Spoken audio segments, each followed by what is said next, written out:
జగన్మోహన్ రెడ్డి గారు మీరు దాడి చేస్తే దాన్ని ఏదో వేరే విధంగా ప్రజానీకంలోకి తీసుకెళ్లాలనుకుంటే ప్రజానీకం ఎందుకు నమ్ముతారు? అక్కడ సాక్షాత్తు కనపడుతుంది, దాడి చేశారు క్లియర్ కట్గా, జగన్మోహన్ రెడ్డి గారిని ఇబ్బంది పెట్టే విధంగా దాడి చేశారని చెప్పని క్లియర్ కట్గా కనపడుతుంది. ఇంకో పక్క మీ సోషల్ మీడియాలో ఏమో అబద్ధపు ప్రచారాలు, అసత్య ప్రచారాలు, మీ మీడియాలో అబద్ధపు ప్రచారాలు, అసత్య ప్రచారాలు. నిన్న వారధి దగ్గర నుంచి తూర్పు నియోజకవర్గం మొత్తం దాకా వేలాది మందిగా ప్రజానీకం వస్తే ఈరోజు మీ డబ్బా పేపర్లు ఈనాడు కానివ్వండి, ఆంధ్రజ్యోతి కానివ్వండి, దాని మీద విష ప్రచారం. ఎవరు నమ్ముతారు? చూసిన జనాలు తెలీదా జగన్మోహన్ రెడ్డి గారు ఒక బలం?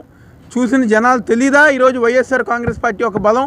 ఈరోజు మీ సోషల్ మీడియాలో నిన్న జరిగిన దాడి సంఘటన గారా ఈరోజు ఏదో అసత్య ప్రచారంలోకి తీసుకెళ్ళి గతంలో ఎన్నికల సమ్మేళనం చెప్పని తీసుకెళ్తే ప్రజానికమే తెలుగుదేశం పార్టీ నాయకుల మొహం మీద